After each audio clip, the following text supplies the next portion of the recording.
Hi everyone, my name's Anna Judson and I'm a postdoctoral researcher specialising in the study of the Linear B documents from Mycenaean Greece.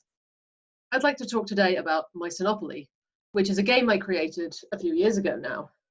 As you can probably guess from the name, this is inspired by the board game Monopoly, but this version is themed around Mycenaean Greece, and particularly the Linear B text which I study. And it's intended as a fun way to introduce students of any age to this period of Greek prehistory. Just to give a brief introduction to my area of research, the Linear B documents are small clay tablets used for administrative recording in various palaces and other administrative centres around late Bronze Age Greece. That's about 1400 to 1200 BCE.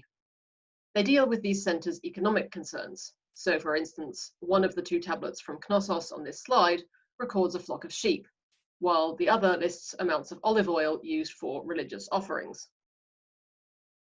The map here shows the sites around Greece and Crete where Linear B tablets have so far been found. The largest of these, in terms of numbers of tablets, are places like Knossos on Crete, and on the mainland, Pylos, Mycenae, and Thebes. So here is the Mycenopoly game board. And when I originally created this game, honestly, it was mostly just because making a version of Monopoly set in Mycenaean Greece seemed like kind of a fun thing to do. But after I made it and wrote about it in a blog post, I started getting messages from people saying this would be great to use for teaching our students about Greek prehistory. Can we get copies? So I sort of reworked the game a bit to make it more suitable for use as an educational resource. Things like adding translations of all the Linear B, adding a booklet with some background information for teachers about the texts and about the material evidence, which inspired various elements of the game. So to introduce some features of the game, here for instance are a few of the colour groups of late Bronze Age sites which players have to collect. We've got the green group in Messenia with the Palace of Pylos and two nearby sites, Iklina and Nihoria. The dark blue group is the Palace of Knossos and the nearby site of Amnisos. The orange group is the Argolid, so Mycenae, Tiryns and Medea. Where I can, I've grouped sites which we know from the Linear B documents to have had a political and economic relationship, which is the case for the green and blue groups here, but that's not always possible. So in the Argolid, it's still not completely clear what the exact relationship between these three geographically close sites was. So there are some potentially different historical realities being reflected in these groupings that have been made for the purposes of the game.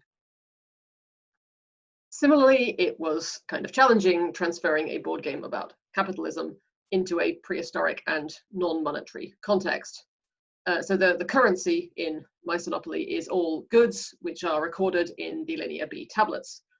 When they're shown here with the symbols that are used to represent them in these texts, and also with Linear B numerals being used to count them.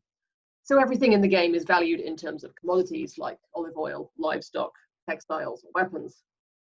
And although these are all real goods in the tablets, the fixed set of equivalencies between them that I give here is completely invented for the purpose of the game to make these goods function more like money than they obviously would have done in the Mycenaean period. Finally, all of the cards that players can draw are at least loosely based on actual Linear B documents. So there are cards saying things like, you have to make an offering to all the gods of a certain amount of olive oil. And records of offerings like this to all the gods are found on tablets like the one from Knossos that I showed you earlier. Or this card on the right says, you have not been working on your land as required, contribute some oil to the community.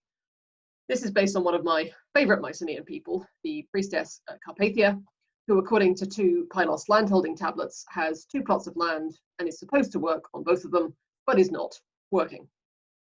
I like to think of Carpathia as being the patron of procrastination. Unlike on this card, though, we don't actually know what penalty, if any, was imposed on Carpathia for not doing her work. To finish off, here are just a few photos of Mycenopoly in action. On the right, you can see some friends of mine playing it for the first time. On the left, you can see that one of the game pieces, a Minoan snake goddess figurine, has gotten stuck in the labyrinth. Players have also been building on the nearby properties. Building 4 pillars gets you a megaron, a Mycenaean throne room, whose characteristic feature is 4 pillars around a central hearth. I'm always very happy to send out copies of the electronic files for Mycenopoly to teachers or educators of any kind.